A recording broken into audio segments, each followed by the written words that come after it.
Dans ce chapitre intitulé Les plaines de notre existence, Sri Aurobindo aborde plus en profondeur la réalité et en particulier les différentes couches ou niveaux de conscience. Il souligne l'existence d'une conscience spirituelle et d'un esprit lié au sens, ainsi que d'une transition entre ces deux dimensions. Cette transition comporte de nombreux niveaux de conscience, chacun ayant ses propres caractéristiques distinctives. Sri Aurobindo se réfère à ces niveaux de conscience comme des systèmes et disciplines yogiques qui étaient autrefois largement présents dans le monde entier. Cependant, l'esprit moderne, principalement axé sur la réalité sensorielle, considère souvent ces concepts comme abstraits, superstitieux ou même mystiques.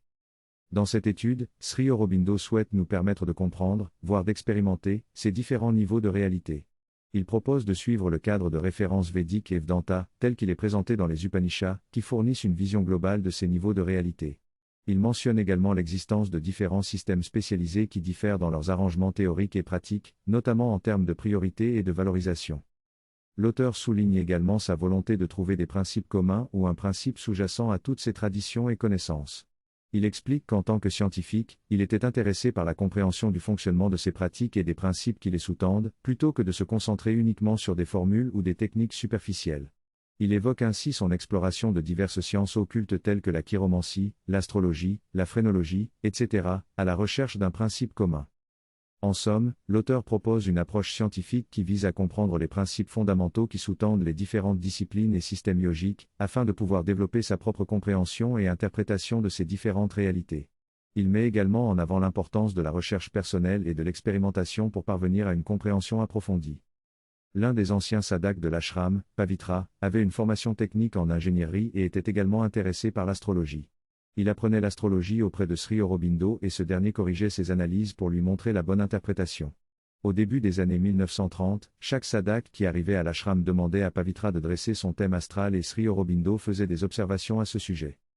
D'autre part, un enseignant de l'école de l'ashram, qui s'amusait avec la chiromancie, a fait des prédictions sur la main d'un élève qui était le petit-fils de la mère. L'élève a raconté cela à la mère qui a convoqué l'enseignant pour lui expliquer comment interpréter correctement la main. Ces anecdotes montrent que cette connaissance peut être disponible spontanément à une conscience qui perçoit la réalité profonde des choses, sans avoir besoin d'étudier les livres. Il y a des principes sous-jacents à ces sciences sur lesquels on peut s'appuyer pour comprendre leur fonctionnement et leurs limites. Sri Aurobindo a écrit des articles dans lesquels il explique les principes sous-jacents de l'astrologie et décrit comment analyser un thème astral. Il souligne que l'astrologie agit principalement sur les énergies vitales et que plus on s'élève au-dessus de ces énergies, plus on est libéré de l'influence astrologique. Ainsi, si on réagit instinctivement, guidé par les désirs, l'attachement ou l'imprégnation de la personnalité, l'influence astrologique sera précise. En revanche, si on prend du recul, observe ce mouvement instinctif et choisit consciemment en se détachant de ses impulsions, on contourne l'influence de l'astrologie. Plus on se place dans une dimension plus profonde de la conscience, comme le moi psychique ou la conscience spirituelle, plus on est libre de cette influence. Cependant, elle peut toujours avoir une certaine influence sur les aspects liés aux énergies vitales ou au rythme universel, mais cela peut également être modifié par l'intervention de l'esprit. En résumé, la compréhension des principes sous-jacents permet de reconnaître l'étendue de l'influence de l'astrologie et de voir comment s'en libérer en élevant sa conscience au-delà des énergies vitales. Dans cet extrait, l'auteur discute du lien entre la science, la connaissance et la technique, et de leur importance dans le développement de la conscience spirituelle. Il mentionne que si ces domaines sont utiles dans la vie quotidienne, il est essentiel de reconnaître leurs limites et de comprendre leur relation avec la libération de la conscience. L'auteur se réfère ensuite à la Kabbale et à d'autres écoles occultes pour explorer les similitudes et les différences entre elles et la tradition védique. Il remarque que la tradition védique offre une approche plus simple et philosophique, tout en soulignant l'importance des principes fondamentaux communs à toutes ces traditions. En simplifiant ces systèmes et en revenant à ces principes communs, l'auteur conclut que la tradition védique présente une compréhension plus complète de la réalité. Dans cet extrait, il est expliqué comment les systèmes occultes de connaissances perdent de leur intérêt lorsqu'on a accès aux connaissances universelles. L'auteur donne un exemple de l'expérience de la mère dans l'ashram où elle a été confrontée à une attaque occulte. Les attaquants ont utilisé des forces occultes pour lancer des pierres, mais la mère a réussi à y mettre fin en appelant les forces elles-mêmes. Elle a simplement demandé aux êtres occultes responsables de cesser, et ils ont obéi. Cela démontre la différence entre la manipulation occulte avec des procédés et des technologies, et l'utilisation d'une conscience spirituelle éveillée pour agir librement. L'extrait souligne ainsi l'importance d'étendre la conscience et d'acquérir une maîtrise plus grande pour pouvoir influencer et agir sur le monde de manière libre et efficace. Pour comprendre comment notre conscience peut atteindre une compréhension plus profonde, nous devons comprendre les principes sous-jacents du fonctionnement de l'univers. Ces mêmes principes sont utilisés par la technologie occulte, mais ils sont également disponibles dans la méthode spirituelle de libération et de maîtrise. L'auteur mentionne 7 plans, dont les 3 inférieurs correspondent à notre être ordinaire, esprit, vie et matière, et les 3 supérieurs correspondent aux principes spirituels, Sat, Chit, Ananda, avec l'intelligence spirituelle comme lien entre eux. Ces plans permettent différentes relations avec la réalité, allant des poses étroites, où l'on se concentre sur un aspect spécifique, aux poses larges qui englobent tous les principes de l'univers. Les plans de conscience sont à la fois des degrés de conscience et des domaines d'existence, où l'on existe uniquement dans ce domaine spécifique. Ils représentent des relations entre le Purusha, âme, et la Prakriti, nature. Par exemple, une personne peut vivre dans le monde de la pensée et des idées, tandis qu'une autre peut vivre dans le monde des affaires. Il peut y avoir des intersections entre ces différents mondes, mais ils fonctionnent selon leurs propres relations établies. Dans ce texte, l'auteur aborde la notion de monde et de relation. Il explique que pour qu'il y ait un monde, il doit y avoir une relation générale et stable entre les différentes expériences et potentialités. Cette relation est établie par une existence universelle qui interagit avec les pouvoirs de devenir. Il souligne également que chaque monde est unique et dépend de l'interaction entre l'existence universelle et ses potentialités. Par conséquent, un monde peut être considéré comme le résultat de la mise en œuvre d'une relation générale créée par l'existence universelle. L'auteur utilise l'exemple de Disneyland pour illustrer comment différents mondes ont des réalités différentes en fonction du type de relation établie. En conclusion, l'idée principale est que chaque monde est le produit d'une relation spécifique entre l'existence universelle et ses potentialités. Dans ce passage, l'auteur explore la notion de création de mondes dans la littérature et les séries télévisées. Il explique que chaque monde est défini par des personnages et les relations entre eux. Ces relations permettent de déployer les potentialités et de découvrir les différentes possibilités qui peuvent en découler. L'auteur cite des exemples comme la série Friends ou The Big Bang Theory où les personnages restent relativement constants, mais évoluent légèrement au fil du temps pour maintenir l'intérêt du public. Ces mondes créés sont donc considérés comme des expressions de la conscience et de ses potentialités. L'auteur fait également une distinction entre l'âme, Purusa, et la nature, Prakruti, définissant l'âme comme l'existence en relation avec l'expérience, tandis que la nature représente les principes et les pouvoirs du devenir. Selon l'auteur, dans ces mondes créés, l'objectif est de divertir et de faire rire, même lorsqu'il y a des conflits ou des événements tragiques, tout est finalement résolu et guéri. Il existe de nombreux mondes, chacun étant son propre univers. Chaque expérience de conscience, chaque relation, tout ce que l'on peut penser ou imaginer peut devenir un univers à part entière, créé à partir du pouvoir de l'âme. Chaque monde possède ses propres possibilités infinies de jeu, qu'ils soient petits ou grands.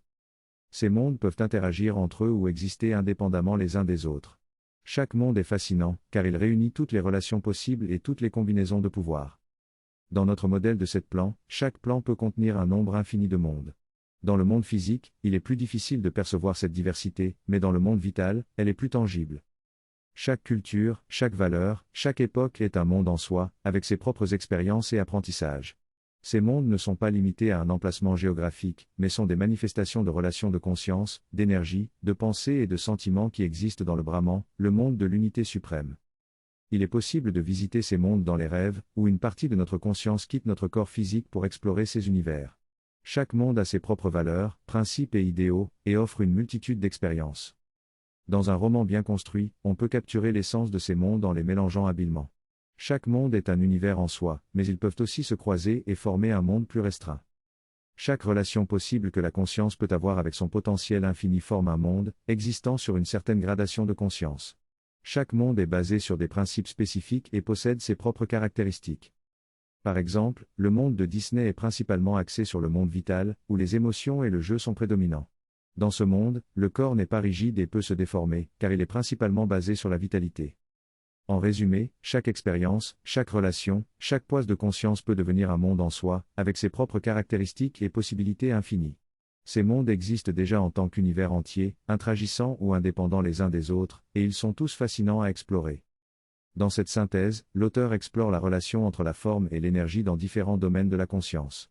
Il illustre cela en utilisant des exemples tels que le cinéma, le monde des rêves et la littérature. Il souligne que chaque domaine de conscience est déterminé par 3 éléments fondamentaux, l'être, la conscience et le plaisir d'être. Ces 3 éléments définissent la nature du monde et peuvent être utilisés pour créer et explorer différents mondes de façon consciente. L'auteur fait valoir que la compréhension et la maîtrise de ces 3 éléments sont essentiels pour accéder à la connaissance et à la science occulte. En utilisant ces principes, on peut comprendre et interagir avec tous les mondes existants. Il s'agit ici de la conscience, de la force de la conscience et de la joie d'être.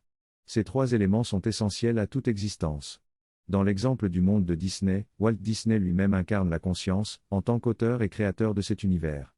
Il expérimente différentes facettes de sa conscience, les façonne avec sa force créatrice et les objectifie sous forme de personnages tels que Mickey Mouse et Donald Duck. Dans ce processus, il trouve également de la joie, tant dans l'expérience d'être ces personnages que dans la création et la jouissance des multiples possibilités qu'ils offrent. Il explore également la relation entre ces personnages et la joie qui en découle. Ces éléments définissent donc le monde de Disney. De manière similaire, dans l'œuvre de Shakespeare, la conscience, la force de la conscience et la joie d'être sont développées de manière plus complexe, donnant lieu à des personnages plus profonds et des interactions plus variées. Ainsi, la nature du monde est déterminée par la manière dont la Prakruti, la nature, gère ces trois éléments et leur donne forme. C'est cette interaction entre les trois principes fondamentaux et les formes qu'ils prennent qui définit un monde spécifique. La Prakruti est donc responsable de la mise en jeu de ces éléments et de la création des différentes formes qui leur sont attribuées. Dans cette synthèse, l'auteur explore les différents niveaux d'existence, physique, vital et mental, et montre comment ils sont interconnectés. Il explique que ces trois aspects déterminent la nature et la réalité du monde dans lequel nous vivons. L'auteur souligne également que l'existence elle-même est le résultat de sa propre évolution et que tout ce qui se manifeste est une expression de cette existence. Il met en évidence le rôle de la force de la conscience et de l'imagination dans la création et la réalisation de cette existence. L'objectif ultime de cette création est de trouver la joie et le plaisir d'exister dans le monde. En résumé, le monde est formé par la combinaison des trois aspects de l'existence et de la force de la conscience, et l'objectif final est de trouver la joie de vivre. Ce texte parle des trois éléments essentiels de l'existence, la substance de l'existence, la force de la conscience qui guide cette existence, et la joie qui découle de cette conscience. Dans chaque monde, chaque circonstance, chaque objectif, ces trois éléments sont présents et se réduisent à ces bases. L'auteur envisage d'abord le monde du cinéma et de la télévision où des personnages tels que Mickey Mouse ou Tom et Jerry évoluent. Si la joie et la révélation de leurs véritables intentions sont cachées au départ, elles finissent par se dévoiler et évoluer. L'idée est que tout ce qui est caché ou latent doit évoluer et se révéler.